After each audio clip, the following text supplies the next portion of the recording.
Welcome to Saugata's diary. সরকার কি পাল্টে যাচ্ছে?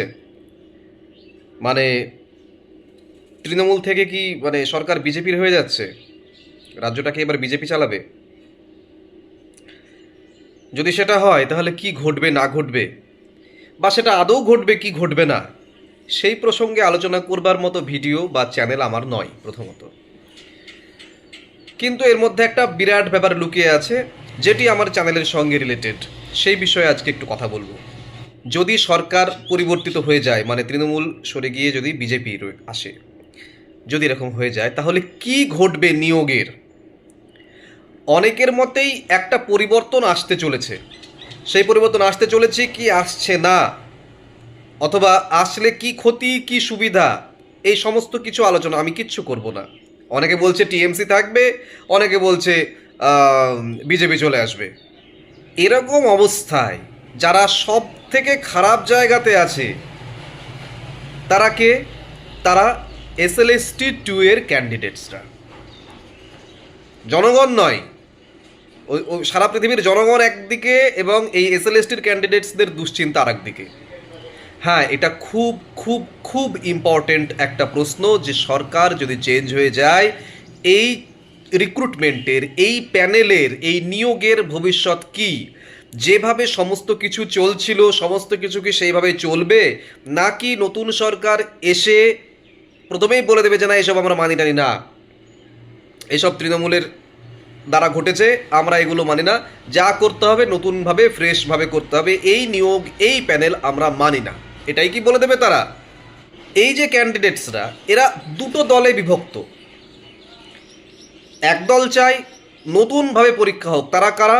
যারা এই SLST 2 এ চান্স পাননি, বা নিজের স্কোর দেখে বুঝতে পারছেন যে না, আমার দ্বারা এটা আর এই বছরে অন্তত SLST 2 তে আমার চাকরি পাওয়া হবে না।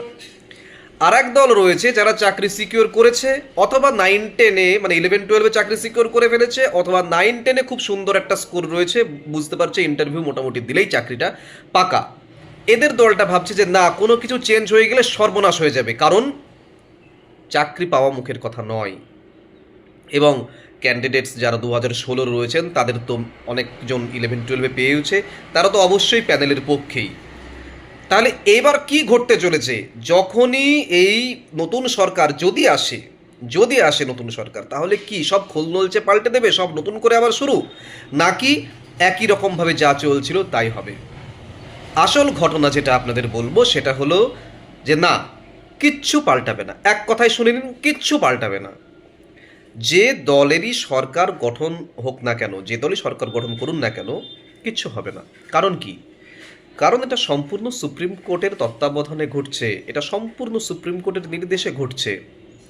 এখানে কোনো রাজনৈতিক দল ইন্টারফেয়ার করবে না, করতে পারে না। সে নতুন রাজনৈতিক দল সরকার গঠন করলেও পারে না। এটা তো একটা অনগোয়িং প্রসেস, যেটা আবার সুপ্রিম কোর্টের তত্ত্বাবধানে ঘটছে, সেটা নিয়ে দুশ্চিন্তা করবার এতটুকুও কারণ নেই। একটা রুল বা একটা রেগুলেশন চেঞ্জ হবার এক বিন্দুও চান্স নেই।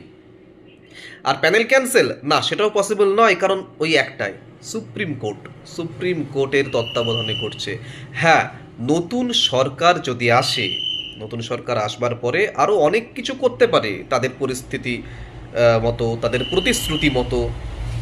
হ্যাঁ, ডিএ দিতে পারে, বেতন কমিশন বসাতে পারে নতুন, আরও অনেক কিছু করতে পারে, অথবা প্রতিশ্রুতি মতো যেমন অনেক সরকারি কিছু করে না, তেমন নাও করতে পারে। সেই প্রসঙ্গে যাবই না যে তারা কি ভালো বা কি খারাপ করতে পারে বা না করতে পারে। আপনাদের এটুকু বুঝতে হবে যে অনগোয়িং প্রসেসের মধ্যে আপনারা রয়েছেন, সেই অনগোয়িং প্রসেস এতটুকুও এদিক ওদিক হবার, একটা রুলস রেগুলেশন এদিক ওদিক হবার কোনো চান্স নেই। একটা নতুন সরকার এসে ভালো করুক খারাপ করুক যাই করুক না কেন, যদি আসেও, এই বিষয়ে, এই রিক্রুটমেন্ট প্রসেসে হাত তারা দেবে না। ইনফ্যাক্ট তারা দিতে পারবে না ইচ্ছে থাকলেও।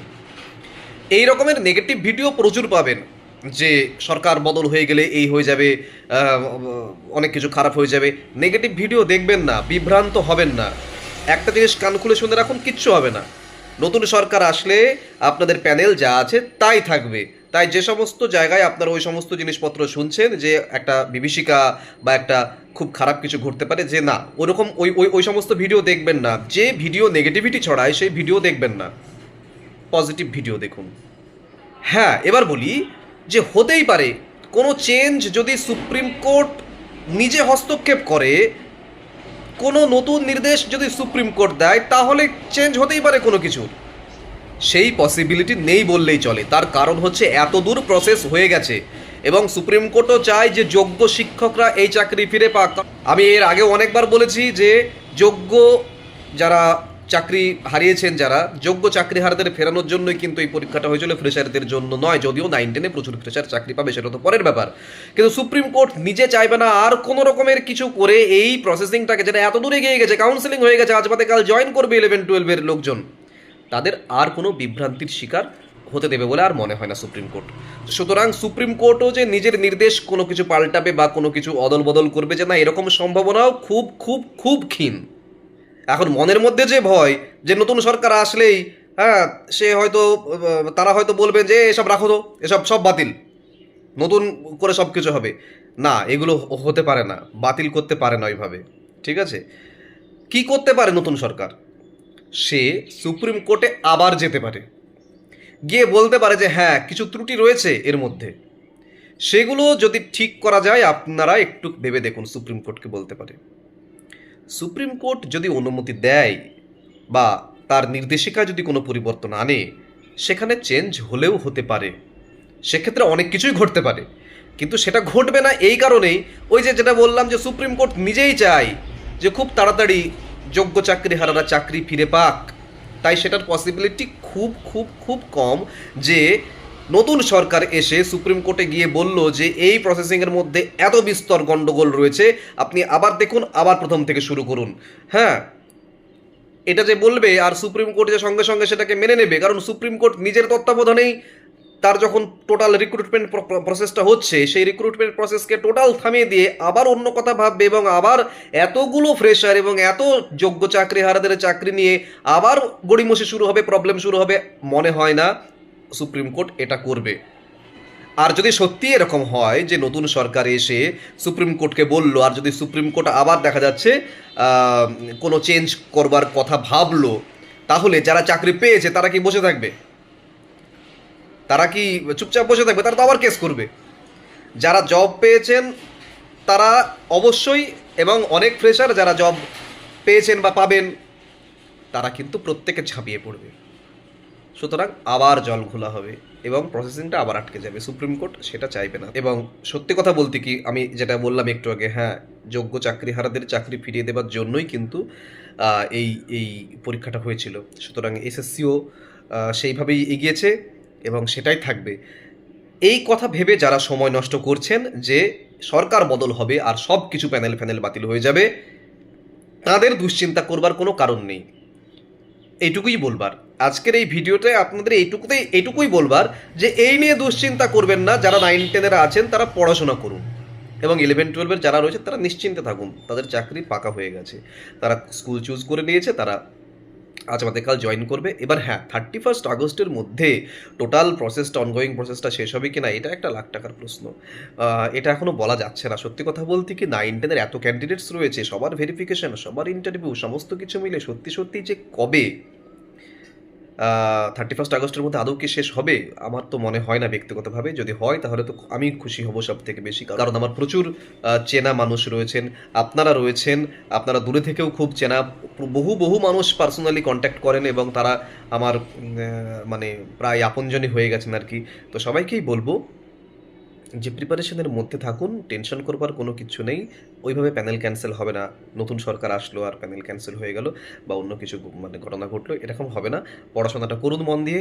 ইন্টারভিউয়ের ভিডিও রোজ আসছে, আপনারা সেগুলো ভালো করে লক্ষ্য করুন, ভালো করে নোট ডাউন করুন। যদি মনে করেন পিডিএফ কালেক্ট করবেন, পিডিএফের নম্বরও দেওয়া থাকে ভিডিওর মধ্যে, সেখান থেকে পিডিএফ কালেক্ট করে নিতে পারেন। সমস্ত কিছু গুছিয়ে দিয়েছি, আরও গুছিয়ে দিচ্ছি। প্রত্যেক দিন একটা করে ভিডিও আসছে ইন্টারভিউয়ের, ঠিক আছে? সেগুলো ভালো করে লক্ষ্য করুন। গ্রুপ সি গ্রুপ ডির যারা রয়েছে তাদেরও প্রচুর ভিডিও রোজ আমি আপলোড করছি, সেগুলো ভালো করে লক্ষ্য রাখতে হবে।